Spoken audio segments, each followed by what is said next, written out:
షణ్మతాలు ఉన్నాయి. షణ్మతాలు అంటే 6 మతాలు. అది హిందుత్వంలోనే మన సనాతన ధర్మంలోనే 6 మతాలుగా విభజించారు. వాటిని మనం శైవులు అంటాం, అంటే శివుని ఆరాధించేవారు. వైష్ణవులు అంటాం, అంటే విష్ణువుని ఆరాధించేవారు. అలాగే శక్తి, అమ్మవారు, వినాయకుడు, సూర్యుడు, సుబ్రహ్మణ్య. ఈ 6ని కలిపి మనం మళ్ళీ ఒకటిగా భావిస్తాం. దాన్నే సనాతన ధర్మం అంటారు.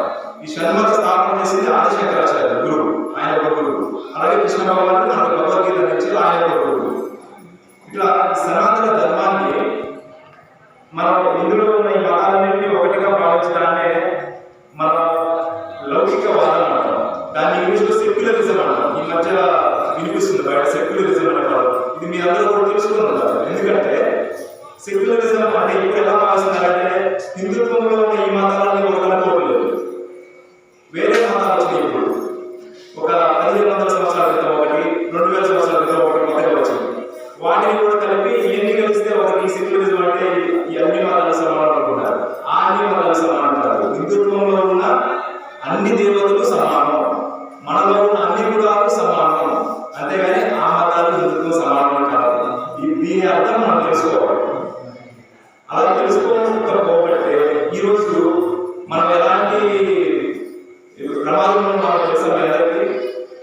ఈరోజు మన చుట్టుపక్కల మన దేవాలయ భూములు కబ్జా చేయబడ్డాయి. మనలో ఎంతమంది తెలుసు? మనకి ఇక్కడ దగ్గరలో ఉన్న గొడవల గ్రామంలో మన అమ్మవారి దేవాలయాన్ని పూజలు చేసి దాన్ని కబ్జా చేస్తారు. చాలా మంది తెలియదు, అది కేసులు వస్తుంది. అట్లాగే చాలా మన హిందువుల భూములు ఆక్రమణ జరుగుతున్నాయి, అలాగే వ్యాపారాలు ఆక్రమణ జరుగుతున్నాయి. ఇంకా చాలా జరుగుతున్నాయి. ఒక చిన్న ఉదాహరణ, మనకి ఈరోజు దేవాలయ శాఖలు అందరికీ తెలుసా? అంటే మనం వేసే కానుకలు, మన డబ్బులన్నీ కూడా ప్రభుత్వం తీసుకుంటుంది. అంటే హిందువుల దగ్గర తీసుకుంటున్నారు, మరి మసీద్ దగ్గర తీసుకుంటున్నారు, చర్చిలో తీసుకుంటారా? అన్ని మతాలు సమానం అంటారు కదా, మరి అందరి దగ్గర తీసుకోవాలి కదా, మరి మన దగ్గర ఎందుకు తీసుకుంటారు? ఇది మనం ప్రశ్నించాం. ఎందుకంటే మనకి కులం ముఖ్యం, మన హిందూ ధర్మం కాదు.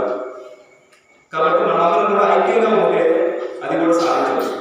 ఈరోజు మనం ఏదైనా దేవాలయం కలాలంటే మనకు సబ్సిడీలు ఇవ్వరు, కానీ వాళ్ళు ఎక్కడైనా ఎలా అంటే సబ్సిడీ ఇస్తారు, కానీ డబ్బులు మాత్రం మన డబ్బులు మన దగ్గర తీసుకుంటున్నారు, వేరే వాళ్ళకి ఇస్తున్నారు.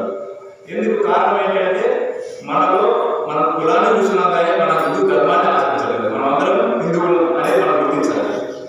యాదవుల ప్రజల్లో కృష్ణుడి విగ్రహాన్ని వాళ్ళ కూర్చారంటే అది యాదవుల సమస్య కాదు, అందరూ హిందువుల సమస్య. అందరూ ఏకమవ్వాలి, అది హిందువుల ఐక్యత అందరం చాటాలి. అప్పుడే మన భవిష్యత్తు మన అందరం కూడా సుఖశాంతులతో ఉంటాం. అలాగే మనమంతా కూడా మన ధర్మాన్ని ఆచరించడంతో పాటు మన తరువాతి తరాలు కూడా మన ధర్మం గురించి తెలియజెప్పే ప్రయత్నం చేయాలి. అలా చెప్పినప్పుడే మనం అన్ని విధాలుగా